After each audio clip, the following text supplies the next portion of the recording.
الحمد لله نحمده ونستعينه ونستغفره ونعوذ بالله من شرور أنفسنا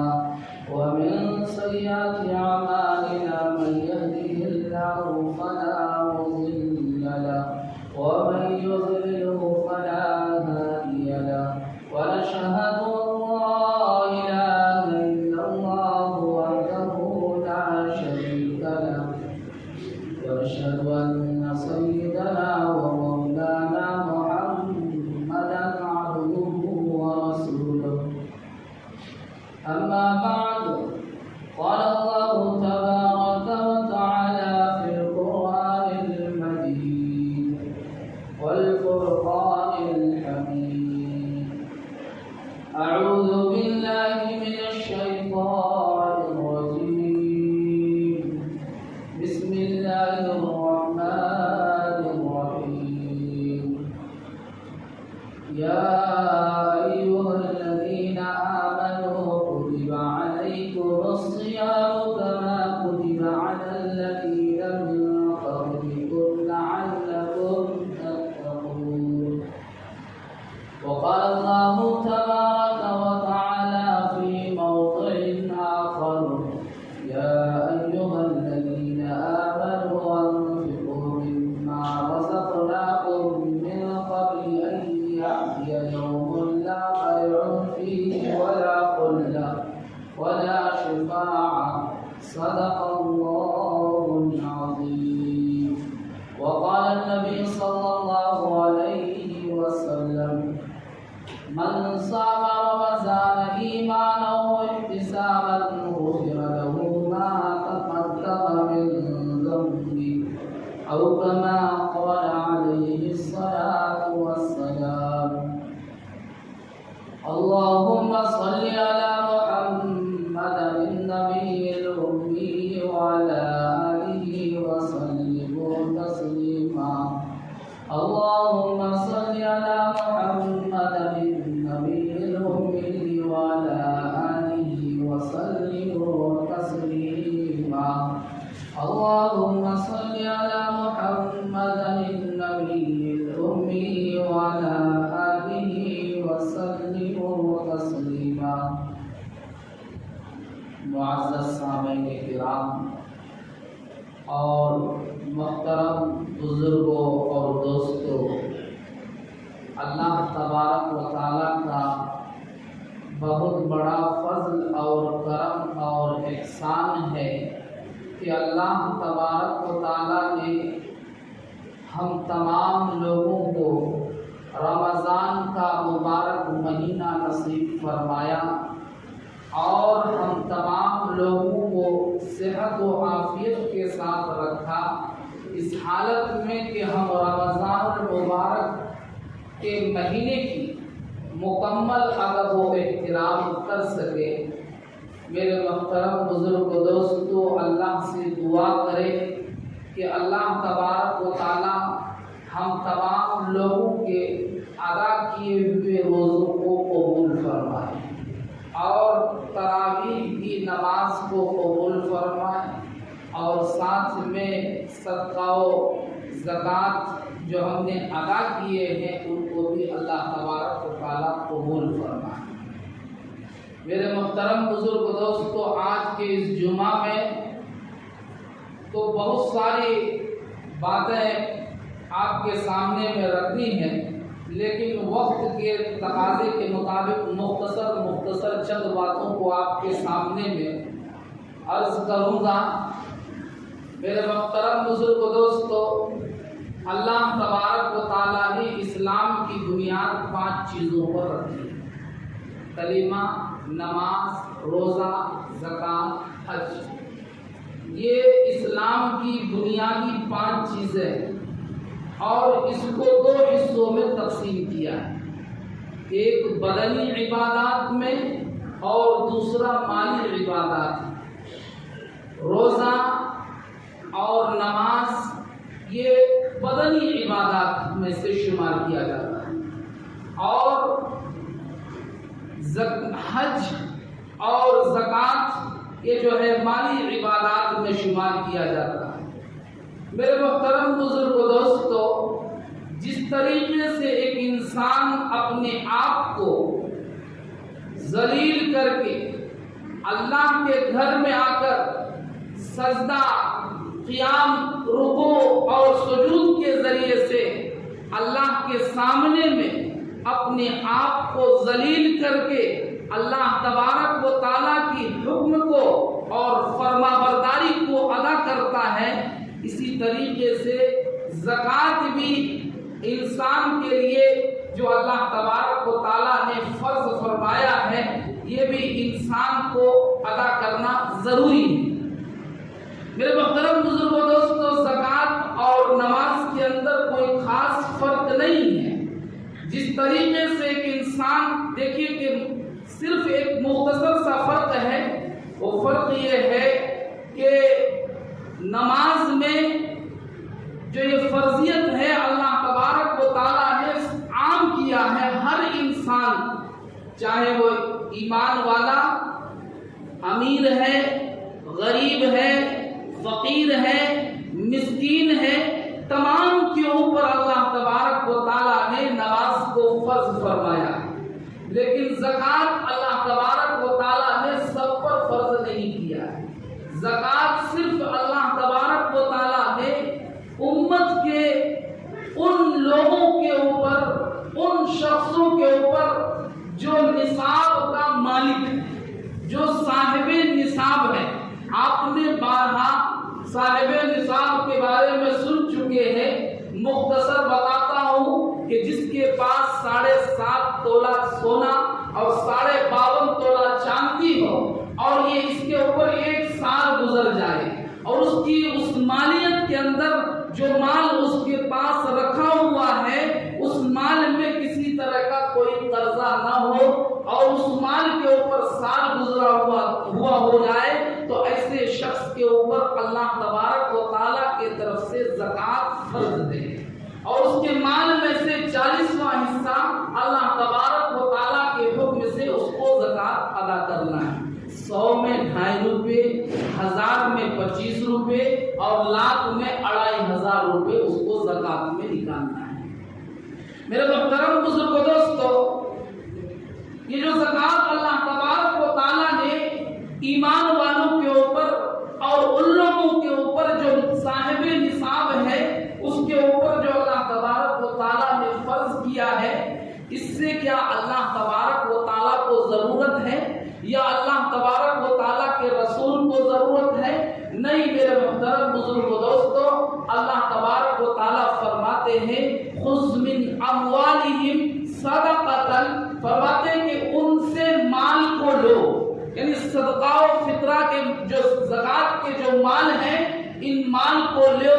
اور اس مال کو لینے کے بعد اللہ تبارک و تعالیٰ یہ فرماتے ہیں کہ تم یہ مت سمجھو کہ تمہارا یہ جو مال ہے یہ مال ختم ہو گیا، تمہارا یہ مال کم ہو گیا، یا تمہارا مال جو ہے تمہارے سے جو لے لیا گیا ہے یہ ضائع ہو گیا۔ ایسا نہیں ہے، بلکہ اس مال کو اللہ تبارک و تعالیٰ فرماتے ہیں کہ ہم اس مال کو پروان چڑھائیں گے، اس مال کے اندر ہم بڑھوتری کریں گے، اس مال کی ہم پرورش کریں گے اور یہی مال کل قیامت کے دن اللہ تبارک و تعالیٰ تمہارے لیے کامیابی اور تمہارے لیے جو ہے بلندی کا ایک ذریعہ بنے گا۔ میرے محترم بزرگوں دوستو، اللہ کے پیارے حبیب جناب محمد رسول اللہ صلی اللہ علیہ وسلم جب معراج کے سفر میں آسمان پر گئے اور وہاں جانے کے بعد اللہ تبارک و تعالیٰ نے جب حکم دیا پر جبرائیل علیہ السلام کو کہ جاؤ اور ہمارے محبوب صلی اللہ علیہ وسلم کو جنت کا سیر کراؤ، جنت کو دکھا کر لے کر آؤ، اللہ کے پیارے حبیب صلی اللہ علیہ وسلم جب جنت کا سیر کر رہے تھے تو جنت کے دروازے کے اوپر 3 شطریں لکھی ہوئی تھی، جس کے بارے میں اللہ کے پیارے حبیب صلی اللہ علیہ وسلم نے فرمایا ما اکلنا ربحنا، ما اکلنا ربحنا، کہ جو ہم نے کھا لیا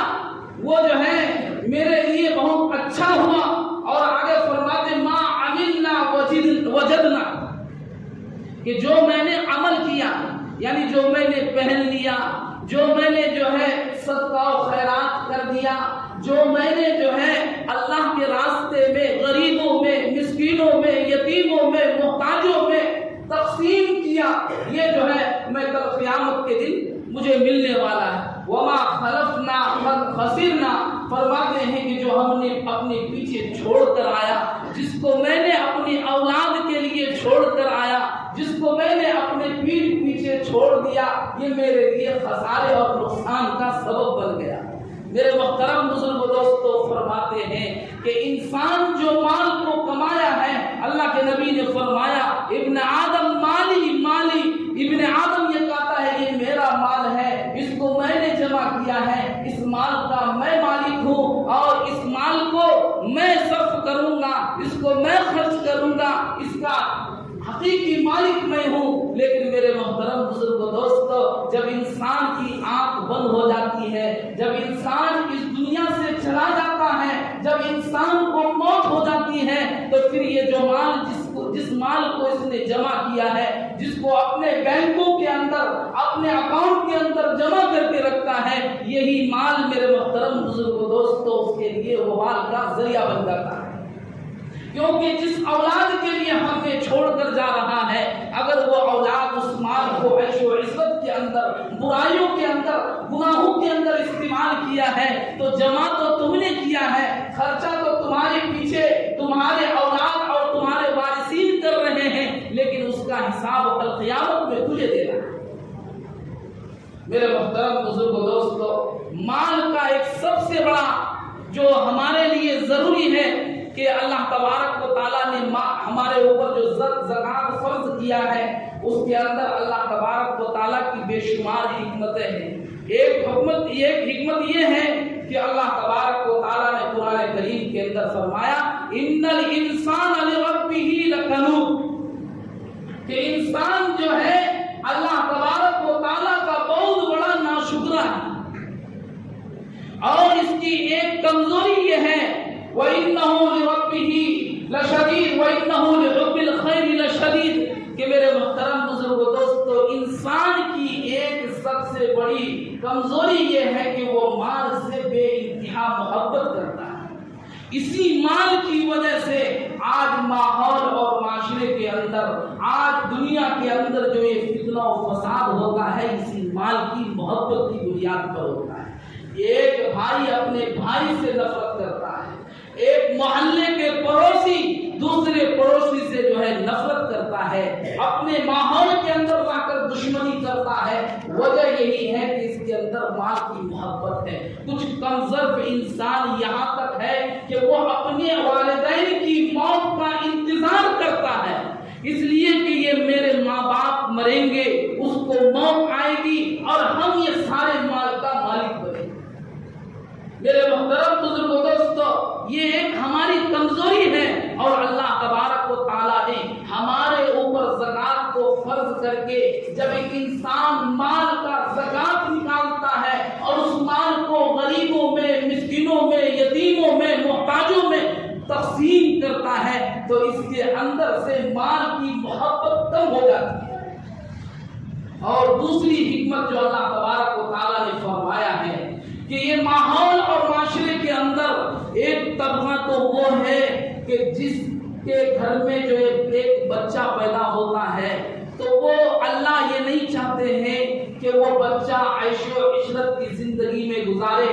اور ساتھ میں وہ سونے کا چمچ منہ میں ڈال کر آئے اور ساری خوشیاں اسے ملے۔ اور ایک طبقہ امت کا وہ ہو کہ جس کے گھر میں ایک بچہ پیدا ہوا ہے، وہ محتاجگی میں، غریبی میں، مسکینی میں اور فقر و فاقہ اور تنگ دستی میں زندگی گزارے۔ اللہ تبارک و تعالیٰ نے یہ مال کی دولت ہر ایک کو نصیب نہیں فرمایا ہے، مال کی نعمت اللہ تبارک و تعالیٰ نے ہر ایک کو نہیں دیا ہے، بلکہ 100 میں سے 10 افراد کو اللہ تبارک و تعالیٰ نے مال کی نعمت سے نوازا ہے، اور یہ فرمایا ہے کہ تم کو جو یہ مال عطا کیا گیا ہے، اس مال کو تم غریبوں میں، یتیموں میں، مسکینوں میں خرچ کرو، تاکہ امت کے وہ افراد جو محتاجی میں، فقیری میں، تنگ دستی میں اور محترم بزرگوں دوستوں اس کے لیے یہ آسانی ہو اور وہ خوشی کی زندگی گزار سکے۔ اللہ تبارک و تعالیٰ قرآن کریم کے اندر فرماتے ہیں یا ایھا الذین آمنوا انفقوا مما رزقناکم، فرماتے ہیں ایمان والو جو تمہیں مال و دولت دی گئی ہے اس کو اللہ کے راستہ میں خرچ کرو۔ کیا ضرورت ہے؟ اللہ کو اس کی ضرورت ہے، نعوذ باللہ اللہ محتاج ہے، اللہ اور اس کے رسول کو اس کی حاجت ہے نہیں۔ فرمایا من قبل ان یاتی یوم لا بیع ولا خلۃ ولا شفاعۃ، اس سے پہلے کہ جب تمہاری آنکھ بند ہو جائے گی، میدان محشر قائم ہوگا اور قیامت کا دن ہوگا،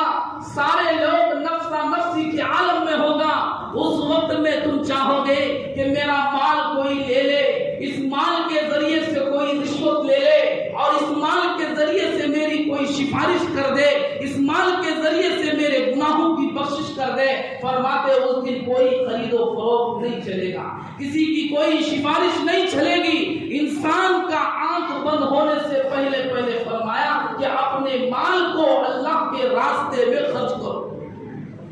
اپنے مال کو اللہ کے راستے میں خرچ کرو اور اس کو اللہ کے راستے میں لگاؤ۔ میرے محترم بزرگوں دوستو، یہ ہمارے جو زکوٰۃ و صدقات ہیں، یہ جو خیرات ہیں، میرے محترم بزرگوں دوستو، انما نطعمکم لوجہ اللہ، کہ اس کو جو ہے اللہ تبارک و تعالیٰ کے لیے ہونا چاہیے، نام و نمود کے لیے نہیں، دکھلانے کے لیے نہیں، شہرت کے لیے نہیں، آگے بڑھ کر کہہ دو اپنی سیاست کو گرمانے کے لیے نہیں، بلکہ یہ ہے کہ یہ جو ہے ہم جو اللہ کے راستے میں صدقہ کرتے ہیں، خیرات کرتے ہیں، زکوٰۃ دیتے ہیں، مقصد یہ ہے کہ اس سے اللہ راضی ہو جائے۔ ہمارے صدقات ایسے ہونی چاہیے، ہماری عبادات ایسی ہونی چاہیے کہ ہماری عبادت سے اللہ راضی ہو جائے۔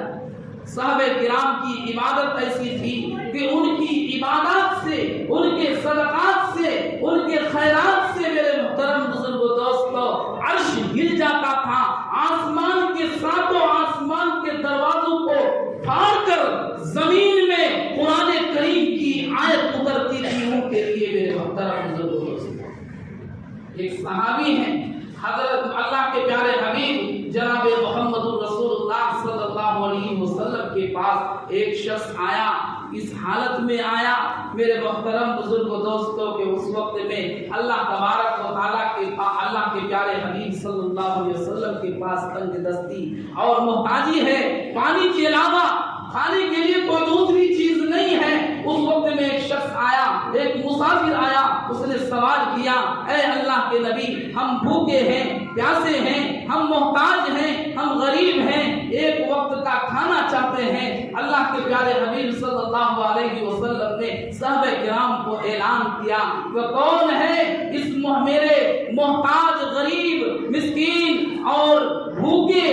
مسافر مہمان کو کھانا کھلائے۔ ایک صحابی اٹھے، حضرت ابو طلحہ رضی اللہ تعالیٰ عنہ اٹھ کر آئے اور اس مسافر کے ہاتھ کو پکڑ کر سیدھے لے کر اپنے گھر چلے گئے۔ گھر میں جا کر اپنی بیوی سے پوچھا کھانے کے لیے کچھ ہے؟ بیوی نے کہا کھانے کے لیے بس اتنا ہے کہ ایک آدمی کھا سکتا ہے، اس کی بھوک ختم ہو سکتی ہے، اس کا پیٹ بھر سکتا ہے، دوسرے کا انتظام نہیں ہے۔ میرے محترم بزرگوں دوستو وہ صحابی فرماتے ہیں اپنی بیوی سے ایک کام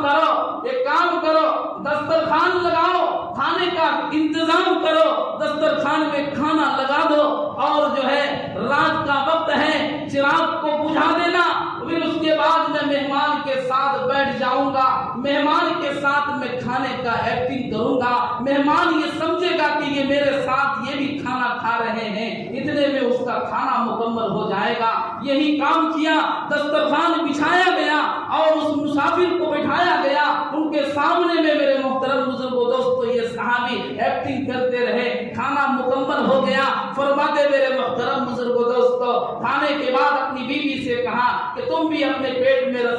کپڑے باندھ لو، میں بھی باندھ لیتا ہوں۔ پیٹ بھر کر حرام کے لقمے کھا کر پوری رات گزارنے والے کی بھی نیند گزر جاتی ہے، نیند ہو جاتی ہے، اور جو بھوکا سوتا ہے پیٹ میں کپڑے باندھ کر نیند کرتا ہے اس کی بھی رات گزر جاتی ہے۔ آج میری اور رات جو ہے بھوک اور پیاس میں گزری،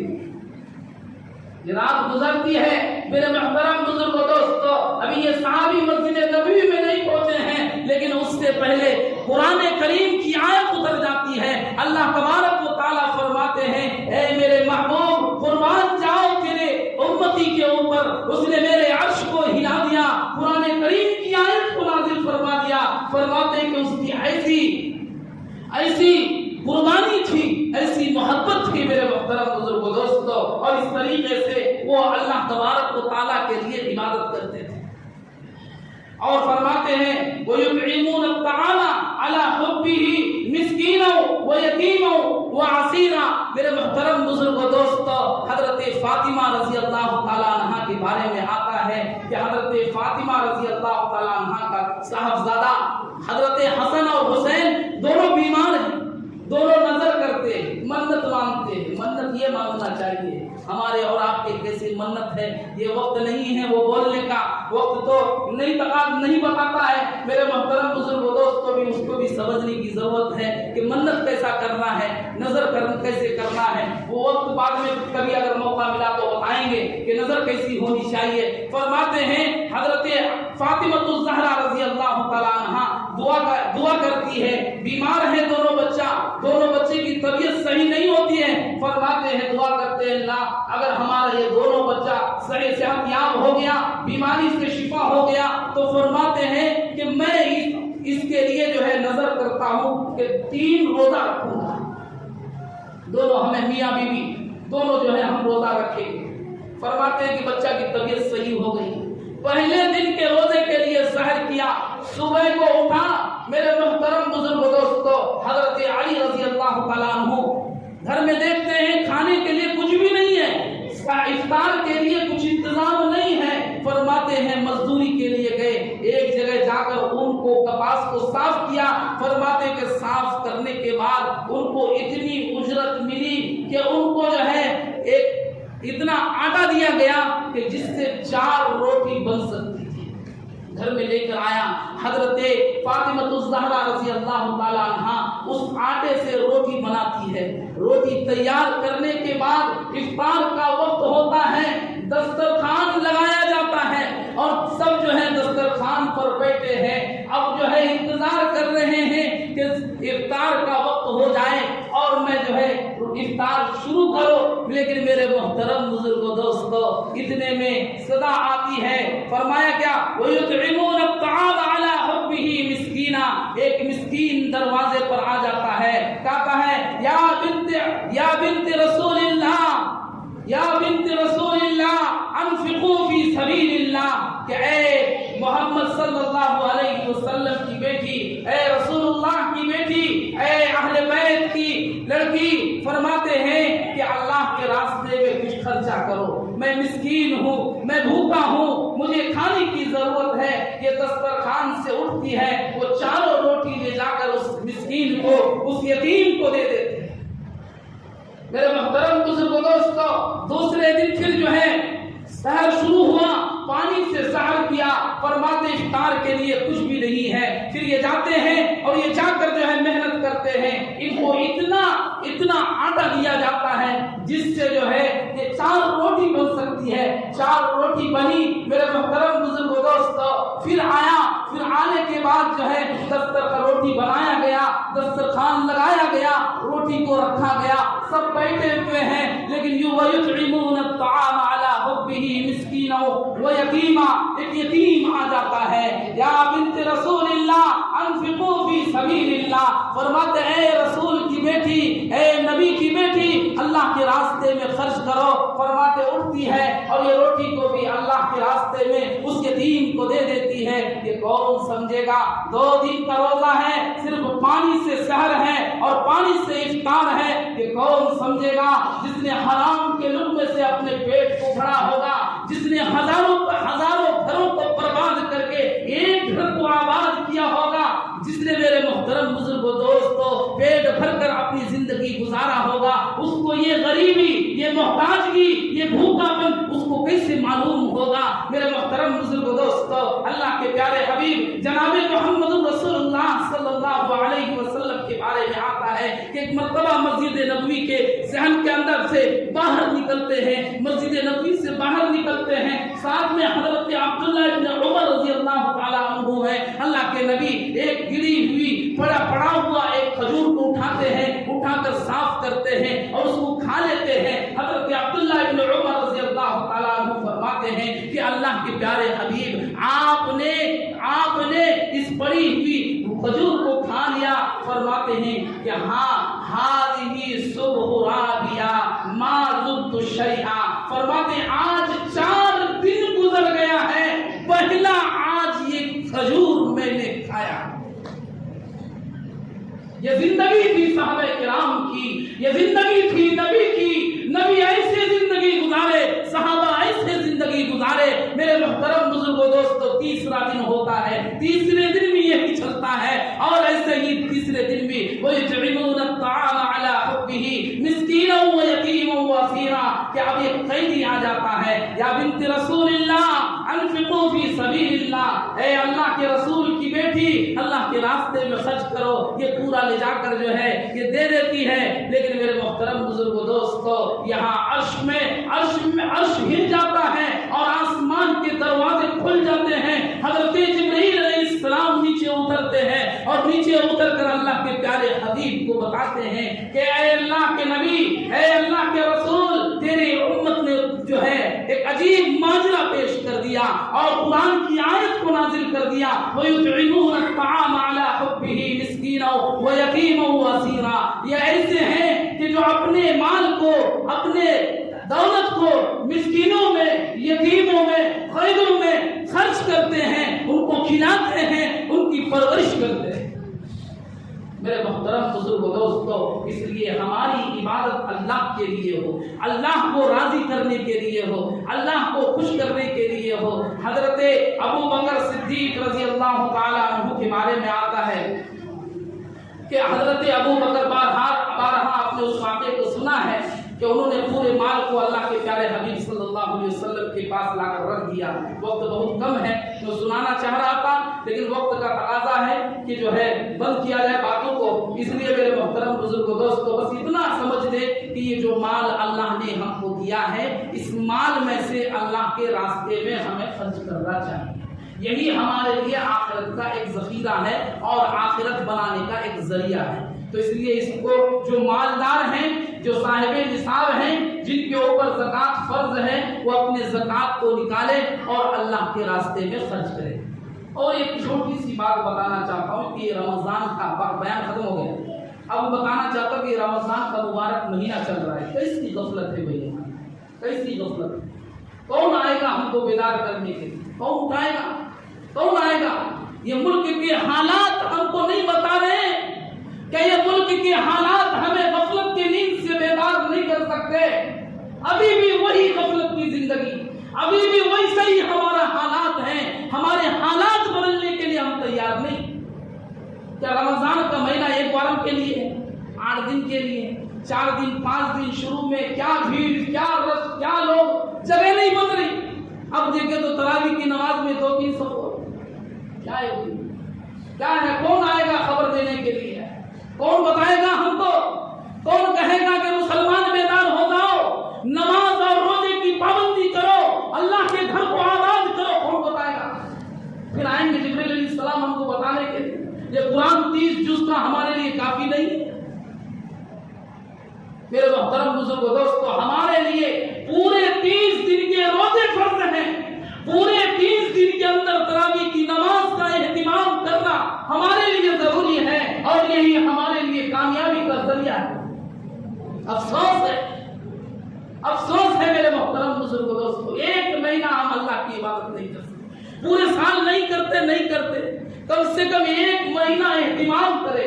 پابندی کرے، اللہ کے گھر کو آباد کرے اور دعا کرے کہ اللہ میری حالات ایسی بناؤ کہ جیسے رمضان میں 5 وقت کی نماز کو تیرے گھر میں